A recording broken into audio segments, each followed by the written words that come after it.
Монгол Улсын бүс нутгийн өмнөд хэсэгт орших, Өмнөгов аймагт дэлхийд томоохонд тооцогдох Кокс нүүрсний орд байдаг.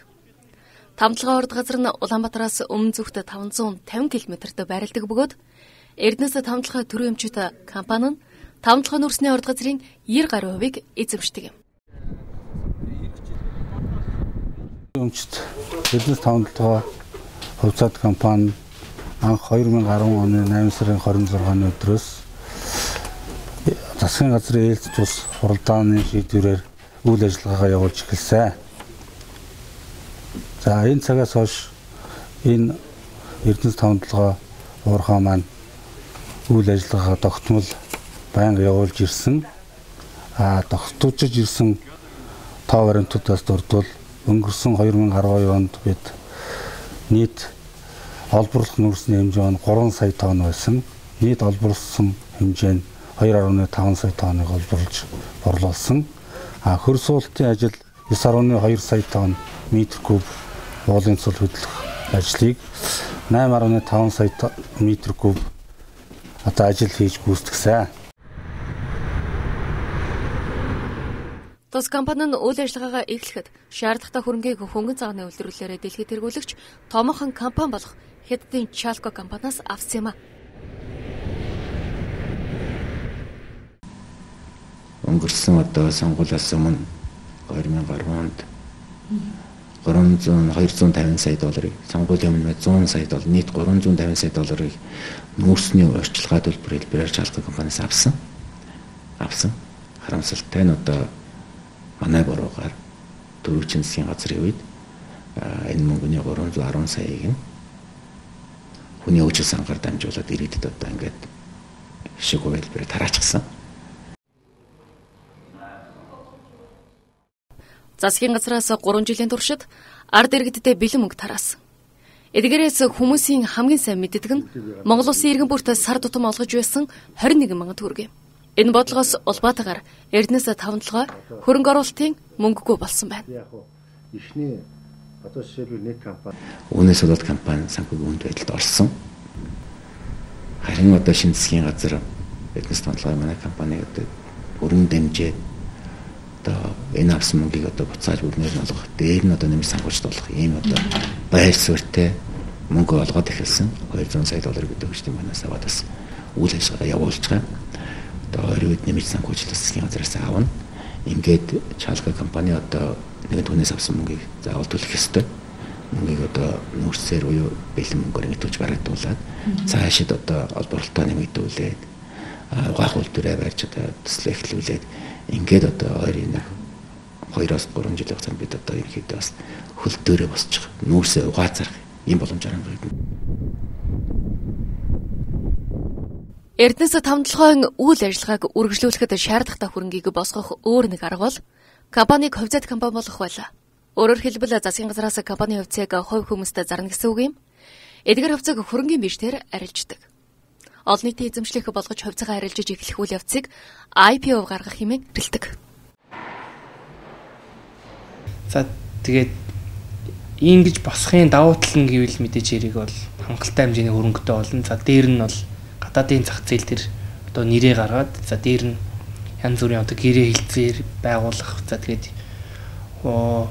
бусад талуудтай харилцахад бол тийм давуу тал бол тухайн IPO хийсэн. Тэгвэл олон нийтэд нээлттэй компани бол тийм давуу тал бол гардаг байгаа. Тэр олон нийтийн хөрөнгөн дээр үйл ажиллагаа явуулдаг учраас. Тэгэхээр үйл ажиллагааны онцлогтой нэг талаасаа нөгөө талаасаа хэлбэрийн онцлогтой. Тэгээд санхүүжилттэй татах тийм уян хатан тийм ээ. Тийм урт хугацаатай санхүүжилтийг татах тийм боломжтой хэлбэр нь бол хувьцаат компани хэлбэр л байгаа юм л да. Тэгээд дээрэс нь энэ Монгол томоохон явж байгаа уул уурхайн том компаниуд байгаа шүү дээ тийм ээ. Оюутлогаач гэдэг юм уу тийм харанга ресурсч гэдэг юм уу нөгөө Петроматад ч гэдэг юм энэ уул уурхайн компаниуд ч дандаа л гадаадын хөрөнгөний биржүүдээр босгосон мөнгөөр л энд хайгуул олборлолт хэлбэрээр явуулж байгаа шүү дээ. Тэрнээс богино хугацаатай зээлэр ч юм уу богино хугацааны хөрөнгө оруулалтаар бол энэ том хэмжээний төсөл хөтөлбөр юу гэдэг бол олборлолтын тэргүүл явуулах хүндрэлтэй байдаг л та. Тэгэхээр бол паблик компани бол ажил бохирдолтой.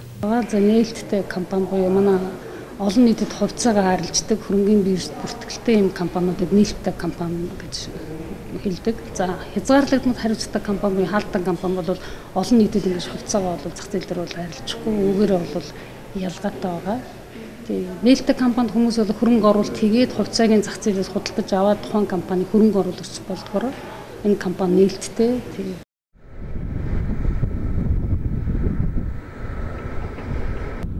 Эрдэнэс тавталгай Монгол улсын иргэн бүрт ногдож байгаа нөөцийг ашиглан ашиг олох юм. Иймээс засгийн газраас компани хувьцааны 10%-ийг ард иргэдтэй хуваарлсан. Одоогийн байдлаар Монгол улсын иргэн бүр Эрдэнэс тавталгай төрийн өмчт компани 1072 ширхэг хувьцаа эзэмшдэг. Хэрэв IPO хэрэгжиж эхэлбэл Монгол улсын иргэд өөрсдийн хувьцаагаа худалдаалах боломжтой болох юм.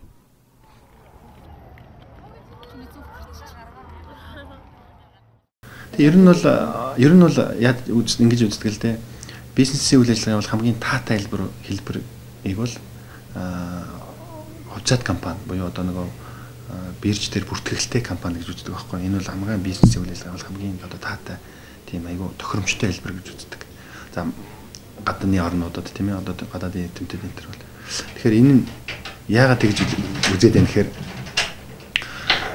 тэр томоохон одоо бизнесийн үйл ажиллагаа явуулах компаниуд тийм энэ томоохон төслүүдийг тэр үйл ажиллагаа нээлттэй ил доод тийм за тэгээд томоохон тэр хөрөнгө босгох боломжтой тийм маш олон одоо хөрөнгө оруулагч нарын хөндлөнгийн аудиторуудын хяналтанд байдаг тийм ийм компаниуд ч л өөрөө үйл ажиллагаа маш зүй зохистой байнгын доктортой удирдлага нь олон нийтийг төлөөлж чадсан тийм цэвэр мэрэгчсэн удирдлагатай үйл ажиллагааны бодлого асар өндөр түвшинд боловсруулагдсан тийм стратеги зөв тодорхойлж чаддаг ийм л сайхан бүтэж байгаа юм л да. Гэхдээ компани олон нийтийн эзэмшлэх болсноор зөвхөн хувьцаа эзэмшигчид Эрдэнэс тавталгаас ашиг хүртэж байхгүй. Тухайлбал дамжуугай уул уурхай нөлөөллийн бүсийн малчин айл тэрээр уул уурхай үйл ажиллагаа өргөжж байгаад сэтгэл хангалуун бос байна. Бүсэд орсон айлуудыг нүүлгэн шилжүүлсэн байсан тэгээд нэг хэдэн төгрөг мөнгө өгсөн нүүлгэх буулгах энэ зардал мөрөгдөл унаа цуцаа хүн хүчээр ингээд хангаад өгдөг. За ингээд бас нэг нүүлгэн шилжүүлээ нөхөн төлбөргээд хэдэн заас өгдөг. Энэ маань тэн дээрээ тэр үедээ ингээд болоод байгаа юм шиг байсан. Хингүүл тэгж боддог байсан. Бийж бас тэгж боддог байсан. Энд чинь бас ингээд бодоод ирэхээр тийм биш байна. Тэр үед одоо энерги уурхай бол Эрдэнэс тавталгайг ирнэ гэж мдэггүйч байсан юм. Энэгээр ийм олон компаниуд нүгж ирнэ гэж мэддэггүйч байсан юм уу? Энэ хот тогтцолд орон нутгийн энэ асуудлыг дээрээсээ төрийн бодлогогүйгээр хэн дуртай нь орж иж ингэж ухсаар байтал ингээд энэ алдагдчихж байгаа юм. Хэрвээ Эрдэнэс тавталгай олон улсын зах зээл дээр хувьцаагаа гаргахаар болбол тухайн үйл ажиллагаа явуулж байгаа орон нутагтайгаа хэрхэн ажиллах талаар илүү нарийн дүрм журмыг даах хэрэгтэй болно. Дамжиг баг шиг айлууд уурхайн үйл ажиллагааны үр шимийг хүртэж сэтгэл хангалуун байна гэж найдаж болох юм. Харин орон нутгийнхаа зөрчил үүсвэл компани үйл ажиллагаа зогсох ашиг орлогод нөлөөлөх магадaltaй. Ашиг орлого өөрчлөгдвөл хувьцааны үнд нөлөөлнө. Иймээс компани удирдлагын зүгээс орон нутгийн иргэдийг сэтгэл ханамжтай байлгах сонирхолтой байгаа юм. Тэр бидний хувьд өнөөдөр ашиглалтын одоо үйл ажиллагаагаа явуулаад эхэлсэн байгаа. За тэгэхээр тодорхой нийт одоо авсан лицензийн талбайхан болвол дөнгөж одоо нэг 10% дээр нэм ашиглалтын үйл ажиллагаа явуулж байна. Цаашдаа бид нар одоо жил дараалан энэ ашиглалт маань бол нэмэгдэн тийм ээ. Тэгэхээр энэ нэмэгдэх хүрээгээрээ бид нар бол тухайн одоо шин суугчид мөн малчин иргэдтэй бол бас энэ нийгмийн лицензийг авах талаар бол яригдана. Тэгээ өнөөдрийн байдлаар бол яг энэ нийгмийн лиценз авах хэмжээнд бол энэ одоо яригдсан зүйл бол байхгүй байгаа. Гэхдээ бид нар нийгмийн хариуцлага гэж бол одоо уул уурхайн салбаруудад бол хэрэгждэг тийм ээ. Тэгэхээр энэ уул уурхайн одоо салбарын нийгмийн хариуцлагыг хэрэгжүүлэх хүрээнд бол бид нар бас тодорхой ажлуудыг бол зохион байгуулж байгаа. Байгуулагдаад 2 жил гаруй хугацаа өнгөрч байгаа ч гэсэн тодорхой ажлуудыг бол хийсэн байгаа. За тухайлбал бид нар за одоо яг манай энэ ашиглалтын үйл ажиллагаа явуулж байгаа уурхайн одоо ойр нөлөөлийн бүсд байсан 3 малчныг болоод малчинтай бол уулзаж тухайн өвөлжөө бууцыг одоо тийм ээ өөр газар одоо байршуулах энэ зардлуудыг бол шийдье гэж тухайн малчиттай тохирсон. Бас 3 малчны бол асуудлыг бол шийдвэрлсэн. Тэгээд за мөн цаашдаа бол бид нар орон нутгийн иргэдийг ер нь ажилд авах төлхөө авах юм одоо бодлого барьж байгаа. Одоо орон нутгаас бол бид нар нэг нийтдээ нэг 40 гаруй иргэнийг бол ажилд аваад байна.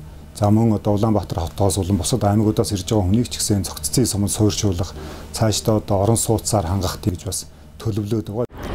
Одоогийн засгийн газраас Хятадын Chalco компанитай хэлцээр хийхээр оролдож байна.